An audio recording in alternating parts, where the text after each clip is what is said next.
The Macedonians have crossed the sea and invaded Asia Minor. Hey, how's it going? My name is Jackie Fish and welcome back to another Divide et Impera online battle. This was taken from mine and Republic of Play's head-to-head campaign we're currently doing over on Twitch every Tuesday and Thursday at 2 PM GMT. It is so much goddamn fun and things are heating up a lot. As you can tell, I have now crossed the sea and gone into Asia Minor, so I am edging my way closer to Darren and his Indians. He is also taking out Bactria and also Parthia, so he's going to be making his way over to me, and I think within the next couple episodes we're going to start bordering each other, and that's when the real fun begins, as Anakin would say, because my god, when our empires clash, that's when the campaign is going to be as fun as it is. So in today's battle we're going to be watching one of the battles that me and Darren fought. He is commanding the Galatians because I am playing obviously as the Macedonians, and we are seeing it from Darren's point of view because once again I forgot to save the replay.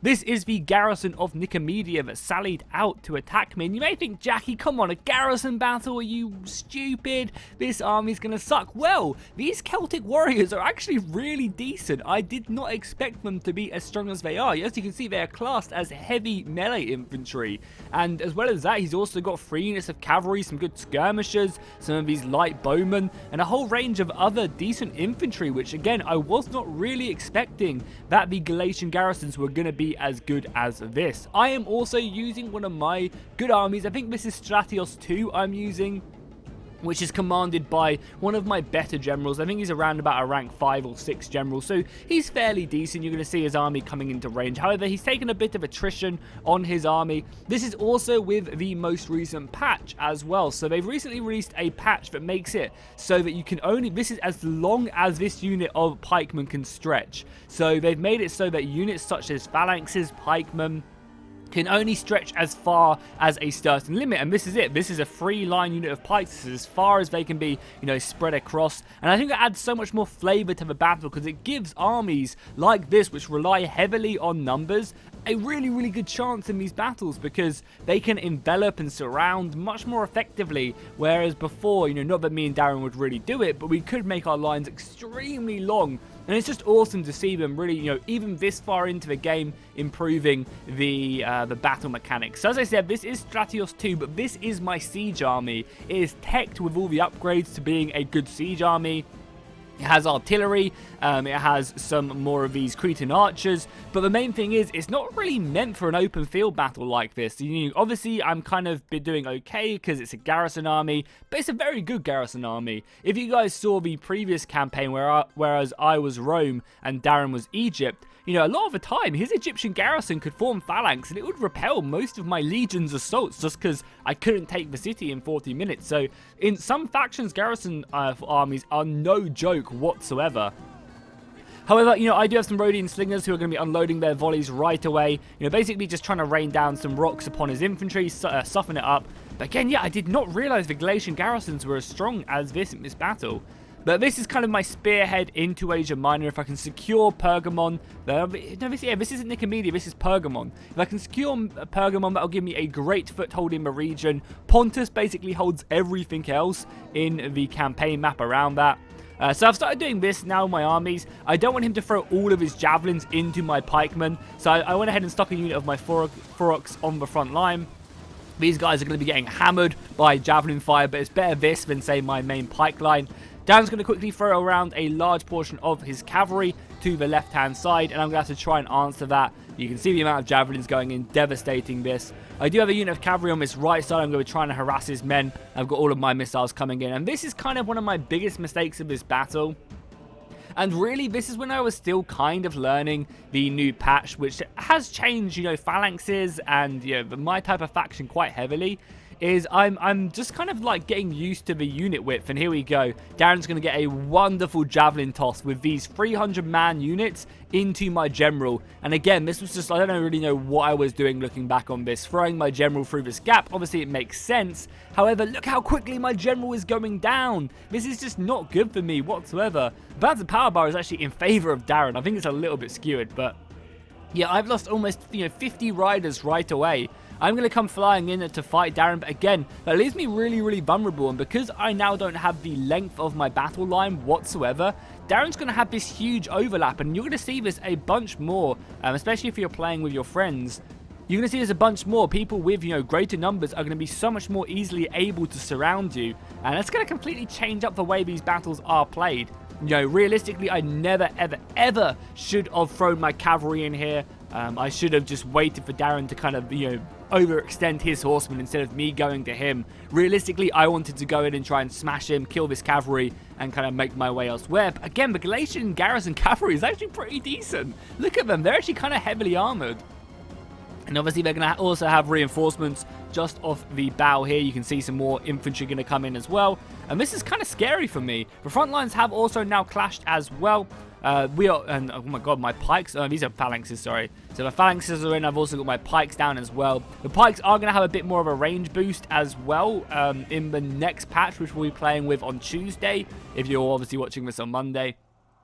I think they get another 0.5 increase on their attack, so they should be a bit more effective at holding and pushing people back from a distance, which will be nice, a nice little small buff for them. Nothing too crazy, though, whatsoever. They're still going to be probably as effective as this. I also have some more of my Macedonian hoplites on the right-hand side.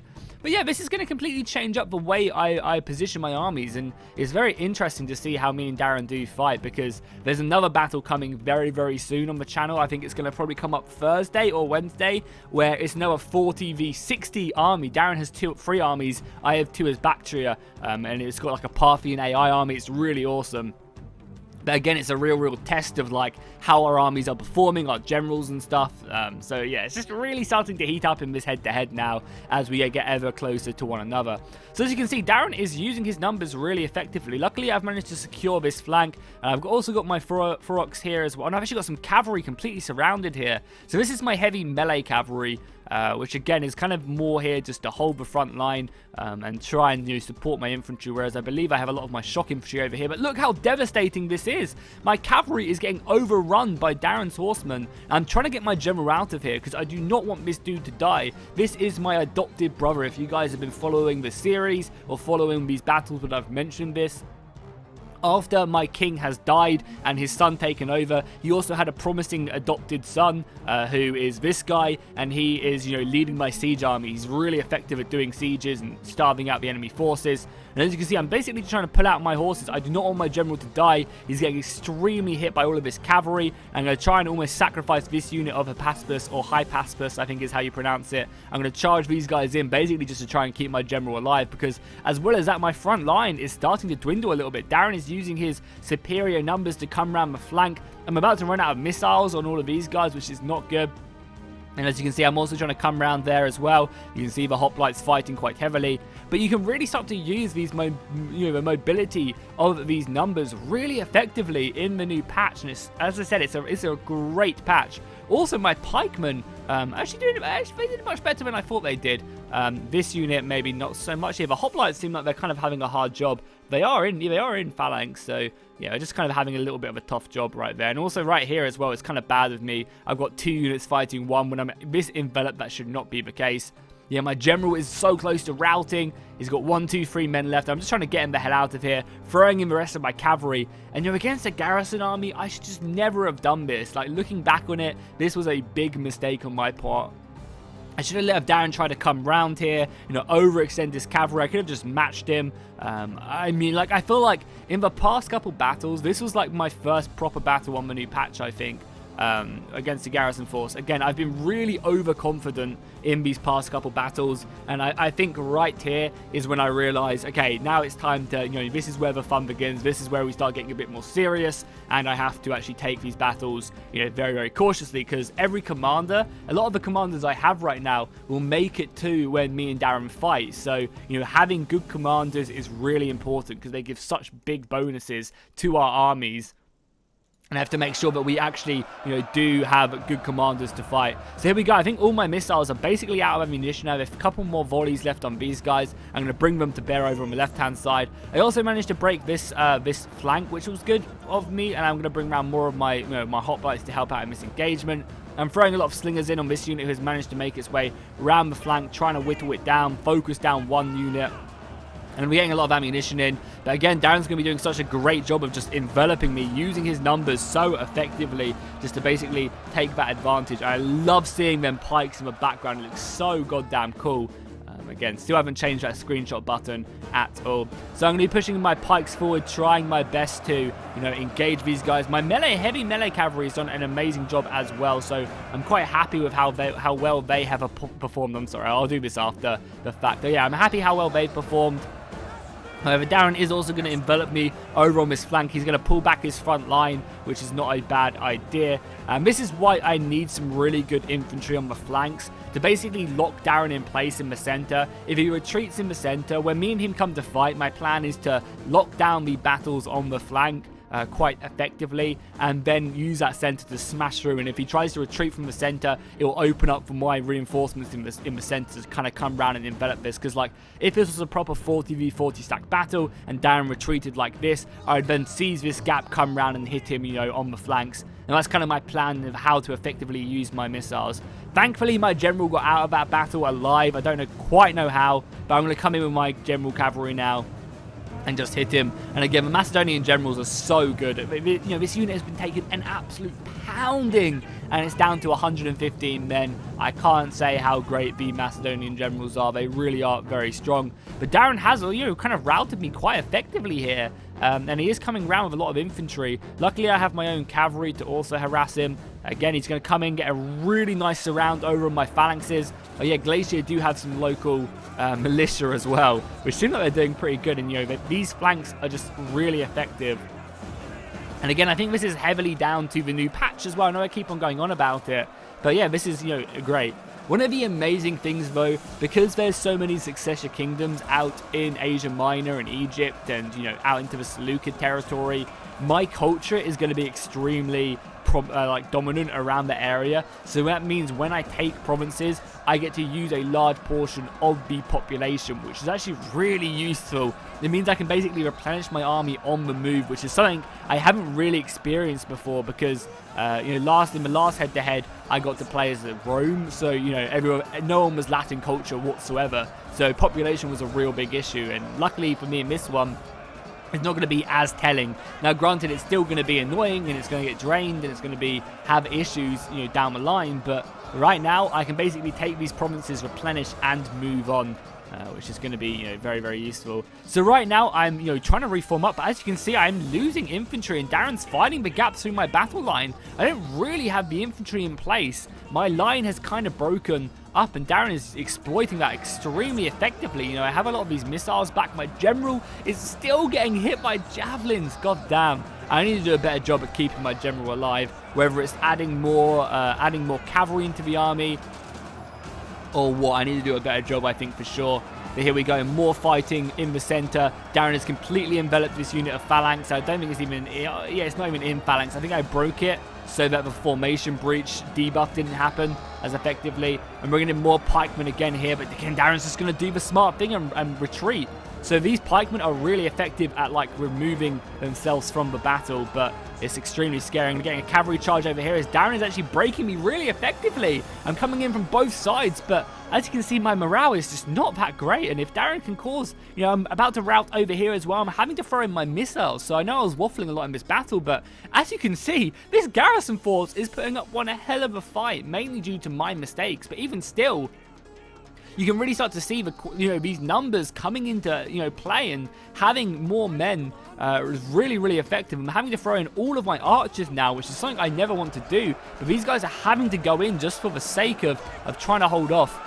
I think this is going to be the main positive of the pike buff as well, coming in the next patch. It allows pikes to do a lot more damage to phalanxes and makes them win most of the time against phalanxes, against hoplites. Because right now the hoplites can attack really effectively because they don't have the extra range. So I thankfully managed to rout this left-hand side, but the battle is still, anyone's job right now. I mean, I still have equality. I have this unit of routing men coming back. I'm kind of starting to deal with this now, and the battle is starting to wean back in my favor. But as a garrison battle, this should have never have been as close as it was. And as I said, it was all down to my misplay, I think, on this flank. giving up my cavalry advantage stupidly for no apparent reason was just huge when I could have just held my line. You know, I need to be a lot more defensive. It's just, you know, when me and Darren fight these battles, I'm not looking to min-max every single engagement, especially not against a garrison force. I'm going to try my best to, you know, just basically get it over and done with as quickly as possible. And that leads to mistakes, and I really like that about our campaign. You know, we're never really try-harding as heavily as we are. We might take some battles some slow, like a little bit slow here and there, but it's just solely because, you know, we want to push up and, you know, maybe we don't think we have an advantage whereas the other player does. And, you know, these mistakes, you know, a lot of the time, if you guys have been watching these battles, our overconfidence has almost cost us the battle multiple times. Like, if you remember that hill battle, my Macedonian hoplite, I almost lost there. The battle where Darren got to land ships in that really, really close corridor, that was a really good battle against the Thracians. There's just so many of these battles where, like, our actual traits have really come into play.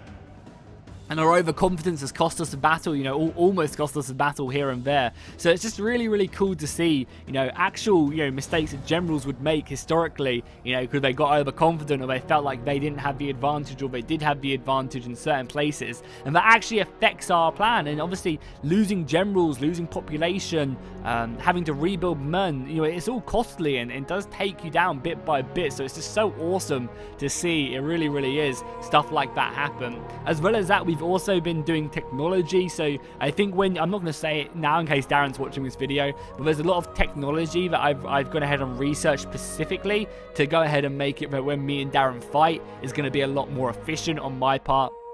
And, you know, Darren did, if you've been watching the streams or you caught a couple streams earlier, Darren had a really hard time of it in the beginning of the game, whereas I was kind of expanding slowly but surely, advancing my armies. However, Darren has caught up extremely quickly. I think he's around about 3 or 4 cities behind me. He is still trailing a little bit, but I imagine he has a really good economy. Again, I don't know. I don't want to know anything that Darren's doing unless I can see it myself from my point of view.